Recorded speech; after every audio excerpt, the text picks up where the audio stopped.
Thank you for coming this morning. Listen to us talk, that's exciting.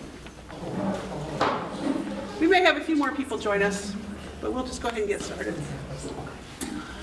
So I would like to start with these words from Isaiah 58. Share your food with the hungry and give shelter to the homeless.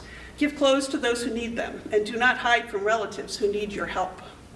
If you give some of your own food to feed those who are hungry and to satisfy the needs of those who are humble, then your light will rise in the dark, and your darkness will become as bright as the noonday sun. So this is all about shining our light on the world. I think you all know that I am Heather Woodin. My job is a little bit twofold here. Primarily I work with children and families, but I also do some community outreach, especially with agencies that serve children and families. So I kind of have the best of both worlds. So today we're going to talk about our partnership with agencies in the community and how Mission Outreach and Service Team fits into all of that. We're going to tell you a little bit about what we've done and what we are planning to do in the future. You may know that the MOS team in the past has always supported many organizations, agencies, programs locally and around the world. In 2022, they chose to focus on one need, I guess, each year. And to get things started in 2022, they're focusing on food security. Next year, it will be something else. It might be mental health or housing needs, but this year it's food security. So that's kind of how this discussion started. I've been thinking for a while about a partnership with HACAP, which is the Hawkeye Area Community Action Program. And for years and years, I thought that we could not be a partner with HACAP. I guess I just made that up because it's not true. I don't know where I got that from, if things changed or what, but it turns out we can be a partner. So we checked into what it means to be a partner with HACAP, and it was really pretty easy. We had to fill out some paperwork and make a little bit of a commitment. It's basically like applying for a matching grant. You do the paperwork, you track some numbers, and they give you money. Seems like a win-win. HACAP has a food reservoir in Hiawatha, north of Cedar Rapids. So by being a partner with HACAP, that kind of gives us access to all of their food. So we can get a lot of food for free, and we can also get a lot of food at very reduced prices. So we're going to talk about that a little bit and exactly what we've received from them so far. Okay, so we knew that MOS was going to focus on food security, and we knew that we could be a HACAP partner. Those are the first two big decisions. Then we had to decide how to narrow it down, because if HACAP's going to give us all of this free and cheap food, what are we going to do with it? There's so many things we could do with it. HACAP's guidelines are really pretty loose. They just want to feed people. So they're willing to work with us no matter what. So we had some brainstorming sessions, came up with a long list of ways that we could use HACAP food, and in the end we decided to go with what we know. We start out small and rely on the knowledge that we've gained so far and see where we can go from there. So we chose to partner with neighborhood centers of Johnson County, and particularly the Pheasant Ridge Neighborhood Center, because we already have a very good working relationship with that group. In 2021, neighborhood centers, which encompasses Pheasant Ridge Neighborhood Center and Broadway Neighborhood Center on the east side of town, received a grant from an organization called No Kid Hungry. And I think the amount was $22,500. We kind of joked that they were the brains and we were the muscles, because they had the administrative power to figure out who was eligible to receive food through that grant. They had contact with the families, but they did not have the space to pack the food or the volunteer force to pack the food. So they came to us and said, if we do kind of the paperwork part, will you do the rest? And we said, yes, of course. So for 6 months last year, every month HACAP would bring several pallets of food here to the church once a month, and we would get together and pack it in bags and then take it either to Pheasant Ridge or Broadway, get a bunch of volunteers, and we would hand out food to the people who were on the list. That grant had some requirements, such as you had to have a child under 5 years old in your household who was enrolled in one of the early childhood education programs. So there were some guidelines, and each month there was a specific list of people who would get the food. But we got pretty good at packing food, or not packing it, just keeping it in bulk and handing it out that way. So that was the basis for how we got to this point. Like, we know how to pack bags of food, let's just start with that. So we went to HACAP and we went to Pheasant Ridge and talked about our plan, and we got nods of agreement and thumbs up all along the way. So March was our very first time to hand out food, and Sue is our A1 grocery shopper. She orders the food online, so she's going to tell you about what we did in March. Good morning. Good morning. So in March, I had fun. Heather and I did it together because we were having fun. We got onto the shopping list for HACAP and ordered food. And we went through first and ordered free food. The amount of free food that they have that costs us nothing was wonderful. And then we ordered some other things that they purchased. So the food there is either donated locally. So for example, cereals donated from General Mills, contribution. They have the food from the Department of Agriculture that they have, the TFAP food, which is where we have requirements as to who we dispense it to. And then they have some that they purchase, and that's where we spend money, is if it's their stuff they purchased. So we got online and we ordered over 3,000 pounds of food and diapers, and it cost us $307.50. Because a lot of it was free. The diapers were free, all that. So we did our packing, we went over and we distributed food from a parking lot, which we will not do again. We had a little tyke that almost got hit by a car, and it just kind of scared us a little too much to do that again. We had forms. They have to complete forms for the TFAP food from the Department of Agriculture, and we had them fill those forms out. We had 40 people fill out a form. On the form, they list how many people are in their household. And so our 40 forms of people picking up food served 180 household members. Their households were anywhere from 1 person to 8. So it really varied a lot. We still distributed 1 bag of each thing. We packed things. We had bags packed. We had a protein bag that had 2 cans of chicken, a tuna salad kit, a tuna pouch, 2 powdered packages of powdered milk, and an individual serving of this chocolate milk. We didn't know for sure what it was, and it was free, so we got some to try. So it was just 1 little box. I don't know how they handled fighting over that. We had a pasta bag that had 2 pounds of spaghetti, 5 boxes of mac and cheese, and 1 cheeseburger, basically hamburger helper. Our canned goods had 2 cans of mixed fruit, 2 cans of pears, 2 cans of cream of tomato soup, and 2 cans of chicken. And in our dried food bag, there were 2 fruit and nut mix, a bag of raisins, and 2 bags of figs. The other things that we didn't bag that we distributed in the cars was corn flour, rice, and cereal, and then we had another car that had diapers for anybody that needed diapers in it. So that's what we got, 3,000 pounds worth plus for $307.50. So we're making changes. We're modifying what we're going to do. We're not going to pack bags anymore. We decided maybe people would rather, you can still say you can have 2 boxes of cereal or something else, but we're going to leave things in the boxes and take them over and do it. We're going to do it under the canopy at Pheasant Ridge now, not the parking lot, and have people go around and let them choose what they want. So if they don't want the fruit and nut mix, they just won't take it. It will give us an idea of what they'd really like. Now, we were told, somebody looked at the list and gave us ideas of what to order and didn't mark any of the vegetables. I've already gone in because everything on the list right now is free. Even the stuff that cost before is now free. So I've already started my order. I have ordered 1,859 pounds of food that's cost us nothing to start for April. I'll go in and order more later. But I've ordered some canned goods, some corn, some veggies. So I only ordered like 48 cans. We only served 40 families last time, but this way we'll come through and we can see what people want by what they take. And then we'll go from there. So we may have a whole lot of cans of corn left, or we may have them all gone, I don't know. But we're learning, and we want to provide the food that they're going to use. So the hard part will be that we'll have some heavy boxes of food to unload, and I've already started trying to enlist some strong young people to help with that when we do it. So the forms they had to fill out basically asked for, how, your name, address, how many in the family. And so we did have forms in Somali, Arabic, Spanish, and English. 7 people did the Arabic forms. The rest all did English, and we were told what we could probably use is French and Swahili.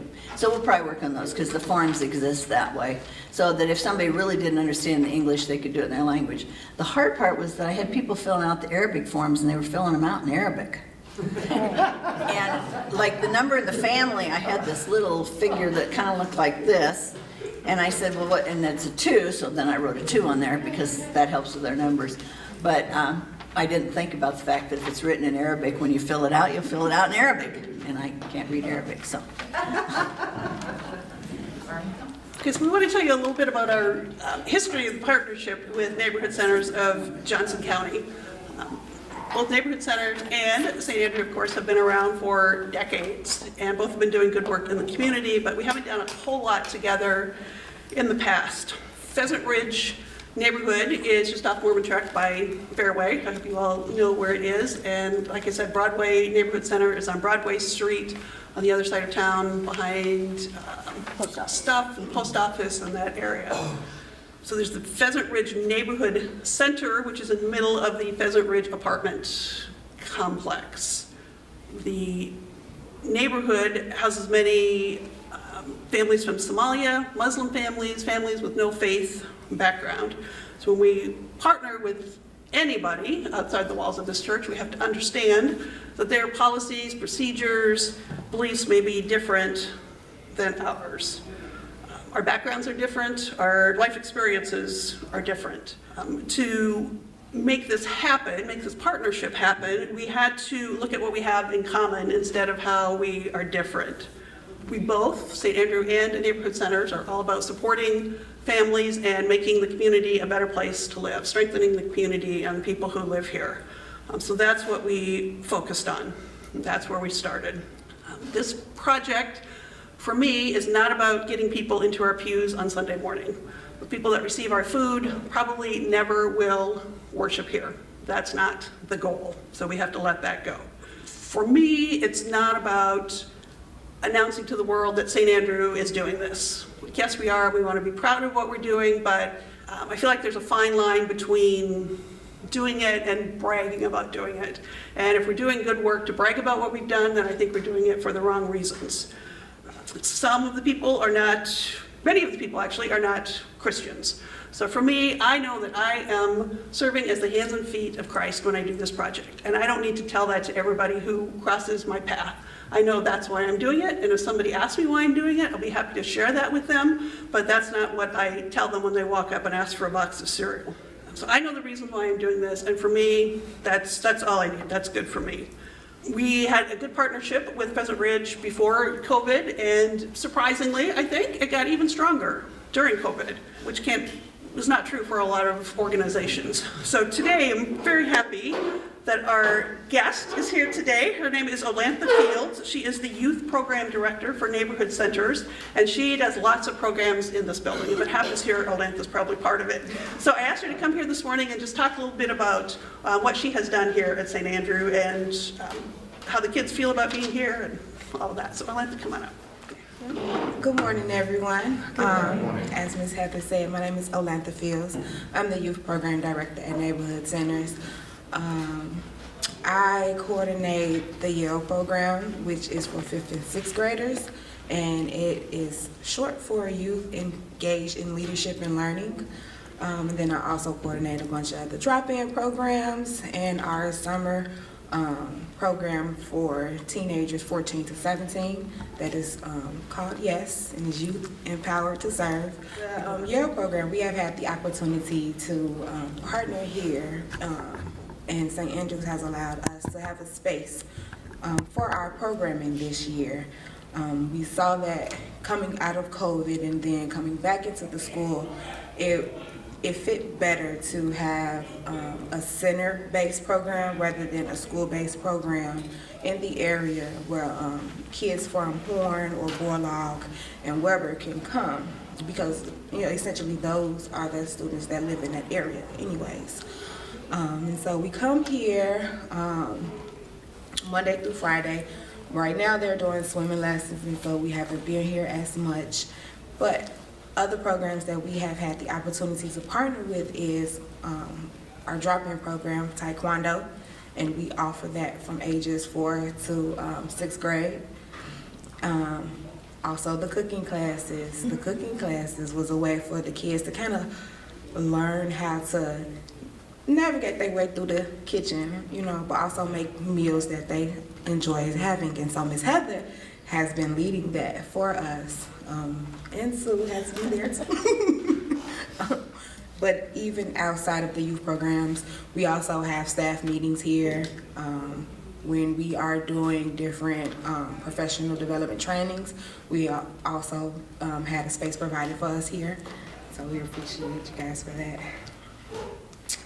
Yeah.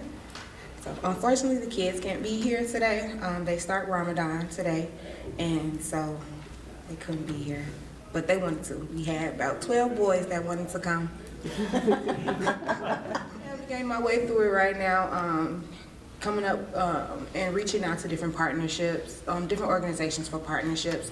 And so right now we have the Iowa City Fire Department, we have the Iowa City Park and Recreation, we have neighborhood centers, early childhood development. We also have Deluxe Bakery. As we are moving forward into the summertime, we're also looking for other organizations to partner with to help bring those skills. So the kids be paid a stipend every week to go into and do 6 hours of job internship training time, and then throughout the week as well, they have a soft skills class where they learn about how to do resumes and you know, just how to maintain and keep a job, you know, because they're in the phase of wanting to get a job at, you know, 15, 16, 17 years old. This year, we are going to try to recruit at least 22 kids to participate. This partnership is through Johnson County, and so fortunately, they are able to pay the kids the stipend every week. Transportation is one of our biggest barriers, right? Because through the drop-in programs that we have had and through Yale and the cooking classes, we are serving about 52 kids. And so we only have one van originally at the Pheasant Ridge Center. And so we brought over another van, you know, but that only holds 26 kids. And so we found out all these kids wanted to participate and join these activities, but we don't have the means to, you know, get them there. And so we take a look and see how we need to break it up. And so for our first session, 4 weeks, we did 13 kids here for Taekwondo. And then the next session coming up, we'll do another 13 kids. And then for cooking classes, we kind of open it up to see who wants to come. And you know, some moments you have all of them, they want to come. And, you know, and then some moments like, oh, I don't want to join today. So we'll have about 10. But I think regardless of the amount of kids, we see the interest that they have, and we just kind of want to keep that going with them, you know.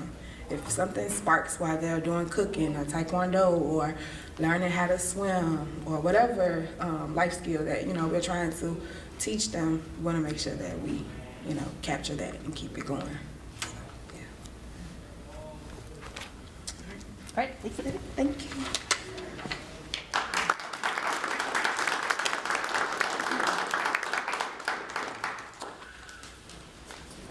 So some of the things that we've done so far have been mostly piggybacking on programs that are already operated by neighborhood centers. This food distribution represents St. Andrew trying to kind of get something going on our own with some support from neighborhood centers in the Pheasant Ridge neighborhood.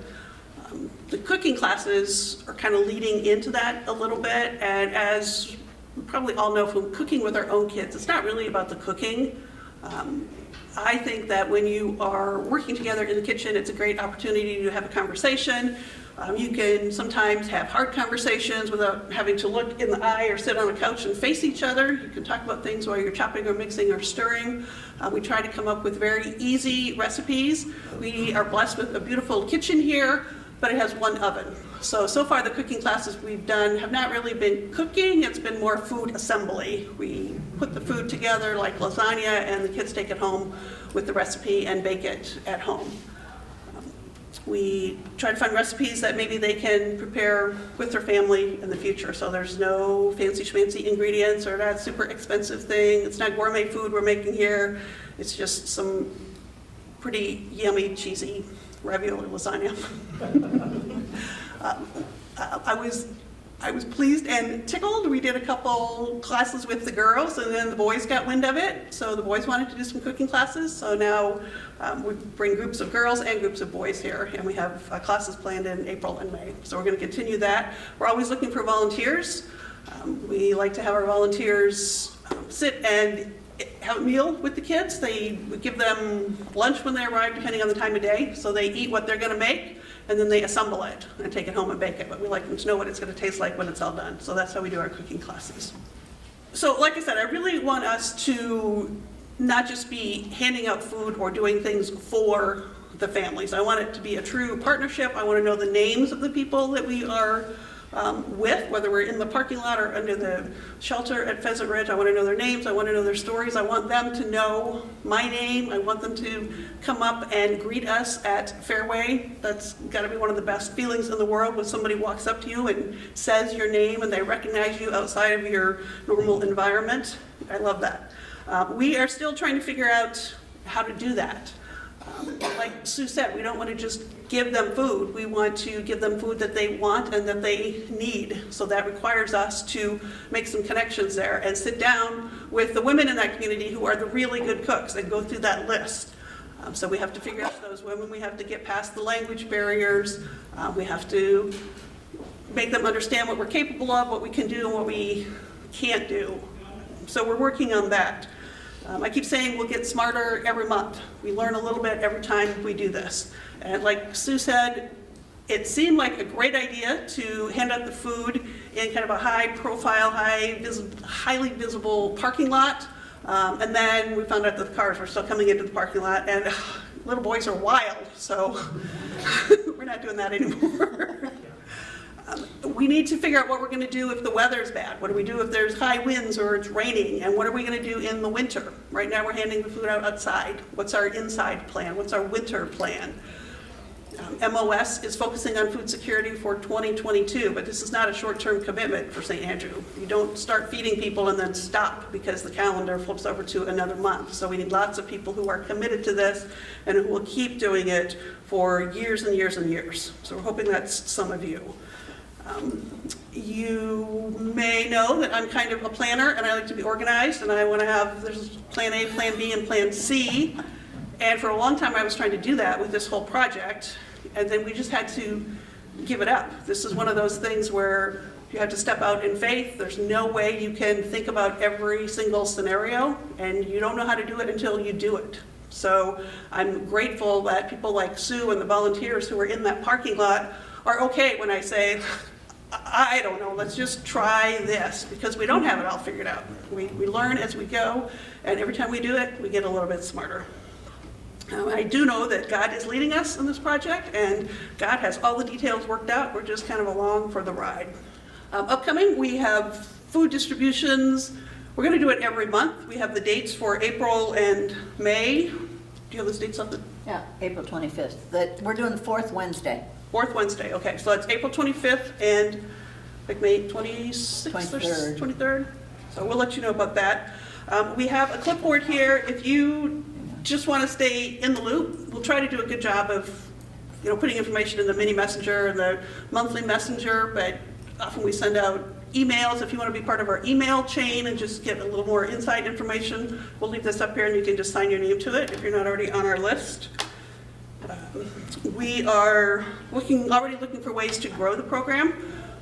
Somebody mentioned we had some food left over in March. That is certainly true. So Susie Engelhardt took some to the senior center downtown. They have a very small, not really a food pantry, they have a table there. So she put some of our items on the table. We could use HACAP Food, for example, to make casseroles for the free lunch program. We could make food for casseroles on call. We could use the HACAP food to provide snacks for our Pheasant Ridge kids who are here through neighborhood centers. There are many ways we can use the food. We cannot use the food, we can use it for our cooking classes, We can't put the free food out on Sunday morning during coffee hour. We can't use the food to feed the staff during the staff meeting. There are some guidelines that we need to respect, and once you kind of get the hang of it, it's really not that tough, but yeah, we need to follow their rules. We're happy with that. Yep, we need help handing out the food. We need help getting the food to Pheasant Ridge. As you saw in the picture, the HACAP semi comes, and in March they unloaded 4 pallets of food that weighed 3,500 pounds. So somehow all of that food needs to get to Pheasant Ridge, so it takes cars to do that. We need people to hand it out when we're there. We need long-term planners to do this. We need people to get together and figure out, to just debrief with us. Like, okay, that's what we did in March, that didn't work, here's what we're doing in April. We need to start now thinking about our winter plan. We need people to make connections with the neighborhood, to talk to, I say the women, I don't want to be sexist, but it's the women that are the cooks in that neighborhood, so we need somebody to make connections with them and figure out what kind of food they want and what's helpful and what's not. The more helpers we have, the more attention they get. We don't want to overwhelm anybody, but it's kind of the same theory as children's ministry. The more helpers we have, the more love you can spread, right? So we can't have too many people. That's right. Heather, can you also share what volunteers need to do to be able to volunteer? Yep, it's pretty simple. The HACAP requirement is there's a civil rights training, they call it. You go online, maybe will take you 10 minutes. I think it's a series of 22 screens that you read through. And basically it just says that you will treat everybody fairly and equitably when they come to receive the food. One person, and that was me, had to go through food safety training, and that's more for preparing food and serving it, but I've done that, so St. Andrew is covered for 3 years. So if you didn't hear Olanthda, the Yell kids have often been to our Ignite meals and activities on Wednesday night, and Olanthda, we have another one coming up this week. They come and they eat with us, and then they participate in the project, and one of the projects they did was the shoebox project in November, where we filled shoeboxes that get sent overseas. Everybody loves that project, so we were happy that they could be part of it.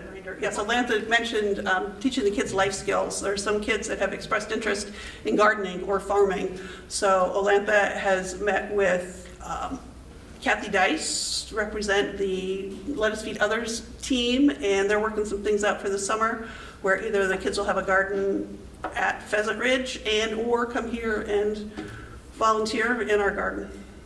So that's in the works also. So if you're a gardener, we need help with that.